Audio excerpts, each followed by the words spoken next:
I have sat down with the McNair family and I have asked them for my release, and we have mutually agreed to part ways at this time. No need for sources. Hashtag sources. J.J. Watt released by the Texans. What's up, everybody? Will Brinson here with the Pick Six Podcast and John Breech as we break down the J.J. Watt released emergency podcast. I guess we're not breaking down. This is the J.J. Watt is released emergency podcast. A little Friday morning news dump, Breech. Look, there's a lot we'll unpack here. You know what stood out to me? The Texans agreed to release J.J. Watt. You heard him say it. He said, I asked for my release. We mutually agreed to part ways. And the Texans still managed to leak it out that they were releasing him before he could send out his video on Twitter. It's unbelievable. All the goodwill they earned, they didn't earn any, but this much goodwill they might have earned, they lost it all. Because, Jack Easterby's out there texting like, we just cut J.J. Watt. He's probably going to release a video to try to get the news out first. Don't let him do it. Get this news out there. So they can't do anything right. Nothing. Yeah. Look, this is a pretty huge day for the franchise. J.J. Watt, 3-time Defensive Player of the Year, borderline MVP candidate at times. Were it not for Aaron Donald showing up, I think that J.J. Watt would easily be the greatest defensive player of his generation and arguably the greatest player in Texans history. Maybe the most important player in Texans history, even if he's, even if you want to quibble with, like Andre Johnson or I don't know who else it would be. J.J. Watt is absolutely on the Texans Mount Rushmore. I'll tell you that. There's not a lot of other options, Brinson. But J.J. Watt is a first ballot slam dunk Hall of Famer right now. Doesn't need to keep playing if he doesn't want to. He does want to keep playing. And he was very thankful for his time in Houston, as he announced on Twitter. I came here 10 years ago as a kid from Wisconsin who'd never really been to Texas before. And now I can't imagine my life without Texas in it. The way that you guys have treated me, besides draft night, you guys booed me on draft night, but every day after that, you treated me like family. And I truly feel like you're my family. Since that day, I have tried to do everything in my power to work and earn your respect and try and make you proud on and off the field. You guys have given me everything and more, and I can only hope that you feel like I've given you everything I have. Thank you, Houston. I love you.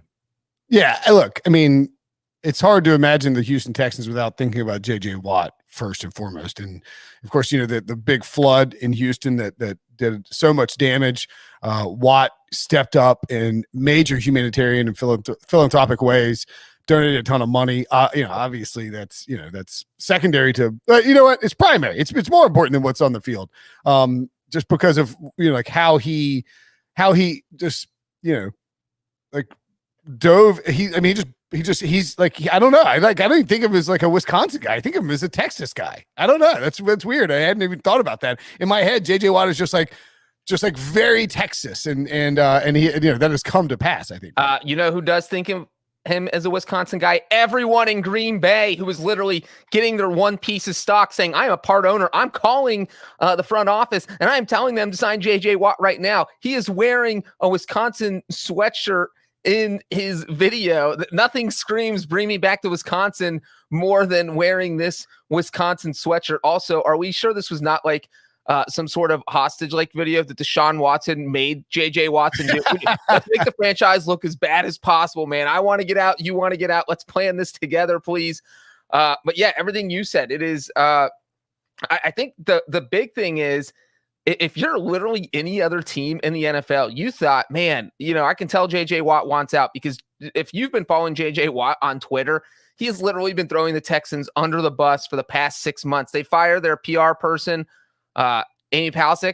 When they let her go, he tweeted something like, this is a fantastic PR person. I don't know why anyone would ever let someone like this go.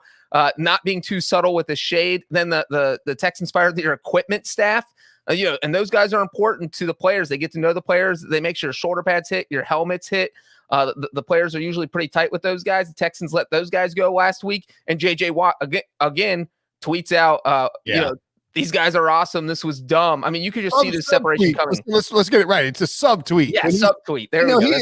He's thanking all these people for their work with the Texans. And I truly do believe that, he loves these people, but he is clearly firing a shot at the organization when he sends these sort of things out. Absolutely. So now then you're the Texans and you're sitting down, you're Cal McNair, you're like, my God, like we want to do him right, but also we can't have him slandering us on Twitter anymore because we're doing that to ourselves. We don't need JJ doing it. And so if you're any other NFL team and you just saw this news today, you're thinking, my God, we don't have to trade for him. We don't have to give up any compensation. We just go out and sign him. This is amazing. So, I mean, I think the market for JJ Watt is going to get pretty crazy. All right, before we get there, let's hit on some Watt stuff. So worth noting, he retires. He is released by the Texans after making 5 Pro Bowls and 5 All-Pro teams. When you see those years, what stands out is that those are really, aside from last year when he played the full season, his healthiest years. And when he was healthy in his career, I mean, there's not many more dominant defensive players. He was taken famously in the 2011 NFL draft, which has a ton of potential Hall of Famers. Cam Newton was the first guy taken, obviously, in that draft. But the famously part about the J.J. Watt pick is that the Texans took him at 11, and he was sandwiched in between Blaine Gabbert, who was taken above him after Jacksonville traded up with Washington. Super Bowl winner, Blaine Gabbert. Oh, that's right. Flex on him, Blaine. Good job. You finally got that ring. And Christian Ponder, who was taken immediately after J.J. Watt. To me, that is the perfect encapsulation of that 2011 draft, is that the Texans drafted J.J. Watt, who's a first ballot Hall of Famer, and gave them 5 All-Pro years and 3 Defensive Player of the Year award seasons.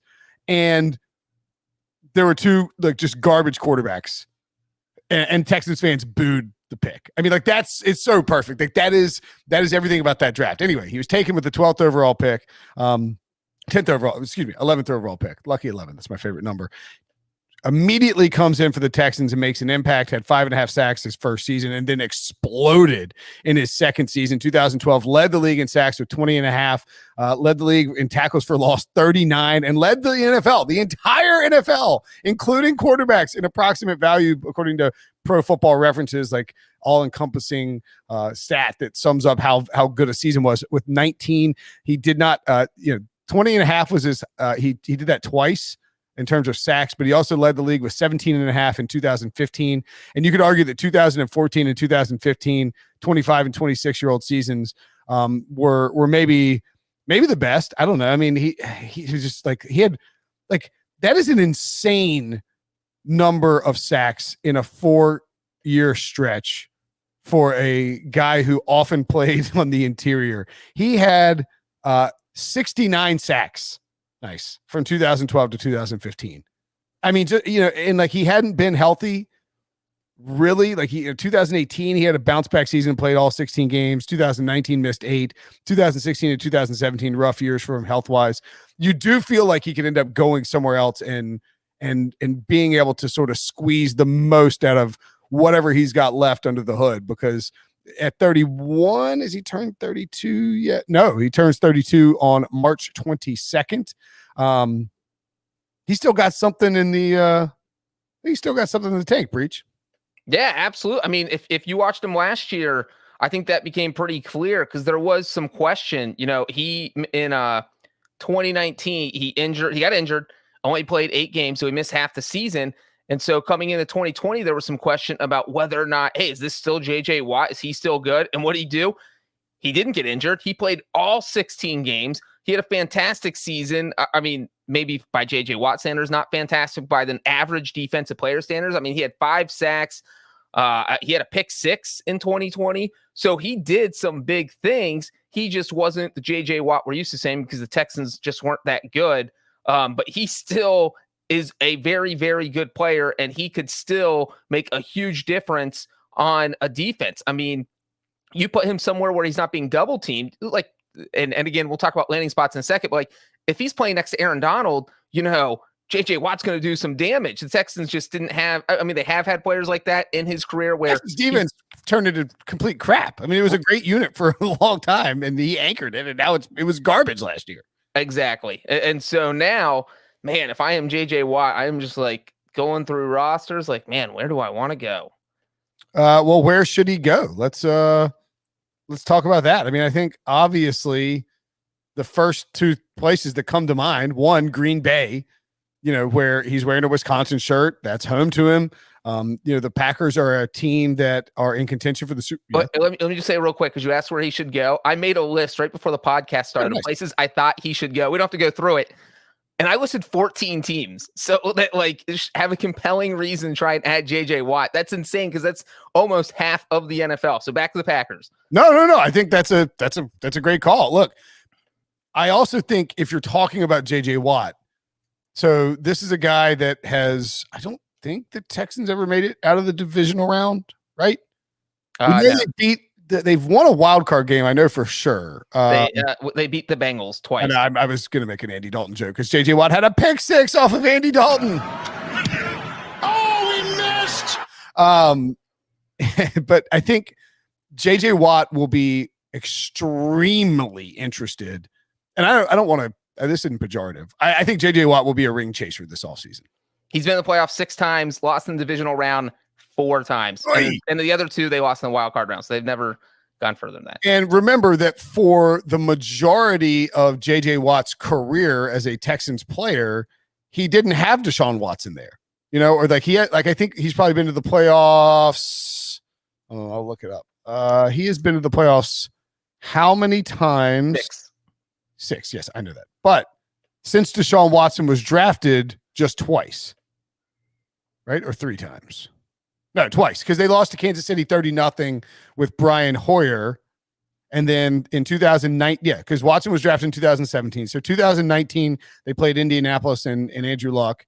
And then in 2020, they obviously, beat Buffalo the year, the 2000, not this season, but the year before. 2019 season. They beat Buffalo in that crazy game, and then we're up 24-0 on the Chiefs in the divisional round. But the point being is that it stands to reason, I believe, that you can probably look at Super Bowl odds, and that will tell you a pretty good script of where JJ Watt might go. So the Chiefs and Buccaneers have to be in play. I don't know that Tampa's necessarily a great fit, but God, you could see Tom Brady talking JJ Watt into coming into town, especially if they lose in Ndamukong Suh, maybe. Shaq Barrett might not return. Yeah, sure. I mean, if they're losing pieces on the defensive line, I could see JJ Watt taking no money to go to Tampa Bay. Again, schematically, maybe not perfect, but Todd Bowles will make it work. I think the Packers make a ton of sense because they are very good and, could use some help against the run. And JJ Watt, great player against the run, even at his advanced age. The Buffalo Bills are not a crazy option. Well, and with the Packers, not only is JJ Watt returning home to Wisconsin, so maybe he'd be open to that. But you have to think Aaron Rodgers is on his phone right now. If he's not at an engagement party, he is saying, you remember all that shade I was throwing about adding more people? This is one of those guys you want to add. This is somebody, you probably think I wanted receivers or someone on offense. I will gladly take JJ Watt. So someone needs to call him right now. Get on his phone. By the way, we have a question from the chat. Somebody on YouTube asked, is Ryan Wilson the handsomest member of the Super Friends? Oh, it's Ryan Wilson watching us on YouTube. What a goob. Wilson, for those asking, is watching Trevor Lawrence throw in Clemson. He's not in Clemson. He's just watching him throw in Clemson. So that's why. And look, a bunch of people in chat are pointing out that. So yeah, what's the best landing spot? Drop something in chat. We'll put them up. The Atlian asked Falcons, 3 question marks. Not a crazy idea. I just don't think they're far enough up the list of teams that can win the Super Bowl. Breach. Yeah, I don't think the Falcons are going to be, unless they offer him a 1-year, $45 million contract. I do not see JJ Watt landing in Atlanta. I don't think we mentioned the Steelers yet, but that's an obvious one because TJ Watt, Derek Watt are both there. And if you want to reunite with your brothers, I think that's the one spot where he'd be willing to take not just a discount, but a Dollar General store discount where, you know what, I'll sign for the league minimum so I can play with my brothers for 1 year. Well, and he said the other day, I don't know if it's on Twitter or where I heard him say it, but he never played with his brothers at any level. Yeah, he was at any level, and they've always played together. And I don't think that 3 brothers have ever been on the same team in the NFL. Is that outrageous? But I'm just throwing that out. I literally have no context for it, but it would be really surprising if 3 brothers three actual blood related brothers. Were the Gronks ever I don't think there's another. No, are there even 3 Gronks in the NFL? There was like 2 of them on a practice squad, I think. I don't know. But maybe so that's why the Steelers make sense. And so that's, the Steelers don't have a ton of cap space. They're trying to work out that stuff with Ben, but I think that maybe he would. By the way, the Steelers lost their starting center. True. Worth noting, we don't have to circle back for a Pouncey Brothers retire emergency podcast. Within the emergency podcast. Yeah, it's a sub emergency podcast. Both Pouncey Brothers announced their retirement through Ramon Foster, the Steeler. And it was a weird thing, but he tweeted out that both of those guys were retiring. So the Chargers and the Steelers have now lost a Pouncey brother. That is fairly important. I need to look at Marquise Pouncey's contract because it is Marquise is the Steelers guy, right? It's unfair to have these 2 brothers with the same name. So Spotrac had up to it. Anyway, point being is that JJ Watt, the Steelers are a potential option. I guess the Seahawks could work. Somebody mentioned that in the chat. Same thing with Aaron Rodgers. If you're Russell Wilson and you just went public saying, hey, look, we need to get some help in here. And yes, I probably meant offensive linemen or receivers, but now that JJ Watt's available, John Schneider, call him right now. Don't even let him, don't even watch that video. Don't take time to do it. Call JJ right this second. I think another one that would be interesting is the Cowboys. The Cowboys offense is so high powered, but it's tough for them because their defense is so bad. And DeMarcus Lawrence is already on Twitter trying to recruit JJ Watt. And if you're JJ, you don't really have to make a move. There's no state taxes in Texas. So I feel like you could be convinced to go to Dallas. I think an interesting one is the Tennessee Titans. You get to stay in division. So you get to beat up on the revenge game would be nice. And you get to reunite with Mike Vrabel, who was your defensive coordinator. Yeah. For 2 years. So, and I'm not just saying it because I live in Nashville. I saw your face prints, and that was your initial thought. You're like, Breech is only saying that because he got a Titan helmet back there and he's living in Nashville. That was my initial thought. I'm tired of the Titan stuff. But I do think the Titans would make some sense because, like you just said, 2 revenge games, and then because you're reuniting with Mike Vrabel. A3 in the chat. Yes, we see your comments. If you keep typing 49ers, eventually we'll get to it. But yeah, 49ers that's not out of question. I mean, yeah. Again, the 49ers are up there in terms of Super Bowl odds at 15-1. I think anybody with 20-1 or better Super Bowl odds, actually anybody with 30-1 or better Super Bowl odds is in play. As you mentioned the Cowboys. I guess the Chargers, Browns, sure, why not? Seahawks, Dolphins, Colts have the Rams. The Rams, sure. Why not? I mean, go put Aaron Donald and JJ Watt together for a season. That'd be freaking awesome. And the Rams, I hope JJ Watt goes to the Rams. As a lifelong Rams fan, I hope that happens. Somebody points out in the chat, if Andy Dalton is still on the Cowboys, no chance that do they dislike each other? Yes, we know about JJ Watt's long history with Andy. It started with the pick 6. No, it didn't. It started with the Rose Bowl in college when Andy Dalton beat JJ Watt. Oh yeah. When he was at TCU, beat Wisconsin. Go way back. But I don't think they dislike each other, do they? I think it's just funny about what's happened on the field. Okay, Colts fan Northern King 4466 points out in the chat. Colts, yes, don't pass them over. Yeah, I mean, look, the Colts are in the business of acquiring talented players. They're trying to make a run at Carson Wentz right now, but don't want to overpay for him, according to a lot of reports. And as a result, it wouldn't be shocking, if they go get a quarterback, that they try to keep going all in. And again, there's an Andre Johnson factor to this, in my opinion, or a Steve Smith factor to this. If you're in the AFC South, if you're the Titans, Colts, or I don't think you go to Jacksonville, obviously, but I guess you can't rule it out technically. If you're the Jaguars, Colts, or Titans, and you sign JJ Watt, you're going to get 2 Hall of Fame performances from him, bare minimum, against the Texans this year. He is going to put up a 5-sack game in one of those games. I will guarantee it. Or maybe a 3-sack game is probably something I should guarantee.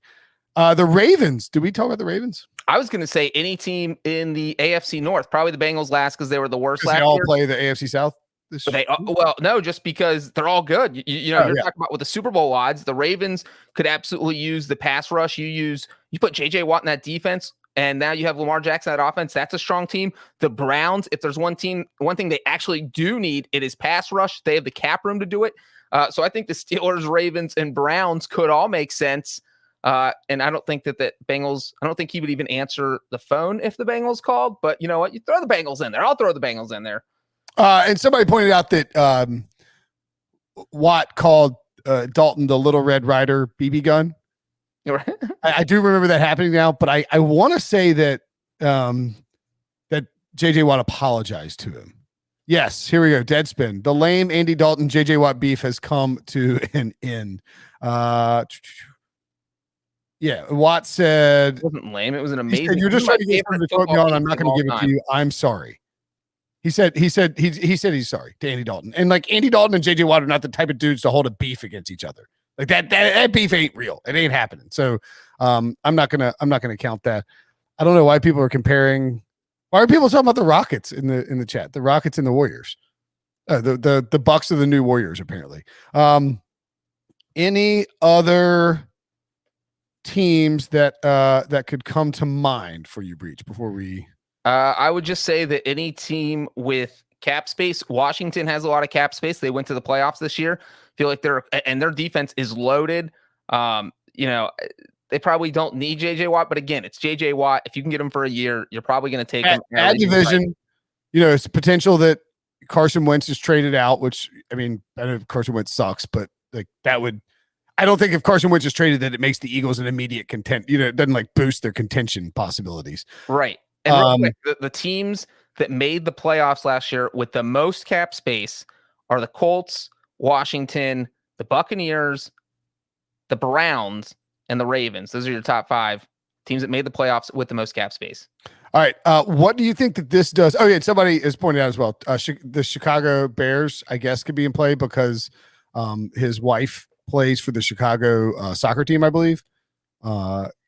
Keila Watt, maybe is her pronounce her name. Sorry if I mess that up. I mess up everything. But she plays for the Chicago Red Stars of the National Women's Soccer League. So that's a possibility, but I don't think when you're as rich as JJ Watt that it necessarily matters proximity to your wife in professional sports. So that would be my only thing. I mean, they were doing Houston and Chicago right now, so like, yeah. Right. And she could get traded too. Give that much money wherever you want, you'll be fine. Yeah. Lucas Pawlowski asked a question that is perfect for our segue. Does Watt wait to see where Watson ends up to possibly reunite? And I think, that's not off the table, Breech, but I think maybe more importantly, like both could go to New England, for instance. Maybe more importantly, though, is does this release of Watt?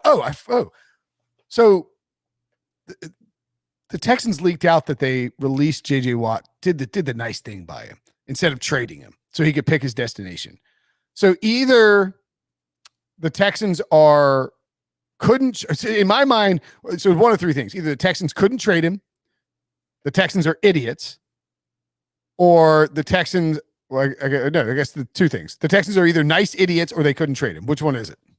They are nice idiots. You can trade JJ Watt, but I think they have all this negative press going around and it's snowballing and they're thinking, God, the national media, literally football fans think we're idiots. How do we fix that? Let's do right by JJ Watt and not trade him for a 3rd round pick or hold him hostage like we're doing to Deshaun Watson. And so we started off with, Brinson, they cut him and they didn't even let JJ Watt leak it. They leaked it before he did. So, but look, the whole premise of believing that Nick Caserio and Jack Easterby can come in and fix your organization is rooted and anchored by the fact that they grew up under Bill Belichick.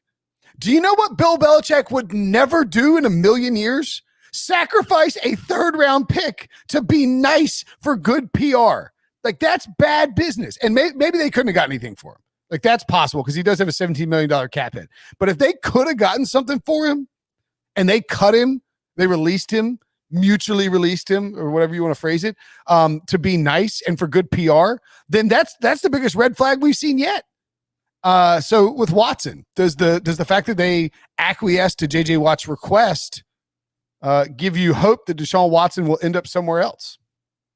I don't think it changes anything with Deshaun Watson. The J.J. Watt release saves the Texans a bunch of money. I think Joel Corey, our former sports agent, says I've been saying he was going to get released for like 6 months. It was going to be his last year in Houston. Well, he gave me the cap number. That's all. I wasn't talking about that he was going to be released. It's saving over $17 million. So you're talking about a move that you get cap space. You don't get that with Deshaun Watson. You're taking a cap hit. Oh, I see what you're saying. I don't think this changes anything with the Deshaun Watson situation, and I don't think J.J. Watt will wait to see what Deshaun Watson does because look, free agency starts March 17th, but J.J. Watt got released, so he can sign before March 17th. So while everybody has their bank account still full, all those teams, they know how much cap space they're going to have for the most part, and they don't know what the cap is going to be. So if you're JJ Watt, you want to sign before March 17th, before the big money starts being spent, so the teams have to spend the money on you. That's a great point. And teams it also will let him pick his spot. Like he can go wherever he wants. He can sign for, I really don't think he's going to ask for a ton of money. I don't think money is, I know that money matters. Money always matters. But it's like 10 or 15 million. I could see 1 year, 10 to 15 million. Oh, I don't think he wants even that much. Well, depending, like if he goes to the Steelers, I could see him going for under 10, but I think, I think he'll go. I think he will ask, he will find the best possible landing spot and then take somewhere between I think 7 and 10 million. I think he'll go low because I think he wants to that's a lot of money to sacrifice, I guess. It's like 7 million. But if you want to go get a ring and you want to help that team get a ring, he has a ton of money. Like he got drafted in the first round. Granted, it was the 2011 draft, so new CBA, but obviously he's made a lot of money. So I don't think, because his last contract was a 6-year, $100 million contract. Like he's Are the Texans now the NFC's version of the Detroit Lions, where like all the star players, you're just severing ties, none of them want anything to do with you? Detroit did it with Barry Sanders, Calvin Johnson, got rid of Matthew Stafford, and now the Texans, Andre Johnson, they burnt the bridge. J.J. Watt he's out. He doesn't want out. He's gone. And now Deshaun Watson, bye. It's crazy. It's insane. We will have a Deshaun Watson emergency podcast as soon as that happens. If it happens, might be a little while on that one, but I'm sure that we are not done with news in the coming days, weeks, whatever it is. But JJ Watt has been released by the Texans. That's the emergency podcast. Thanks for checking it out. Remember, when these breaking news happen, you can tweet at us at John Breech, at Will Brinson, with a siren. Somebody asked, will there be a Wentz podcast? Are you kidding me?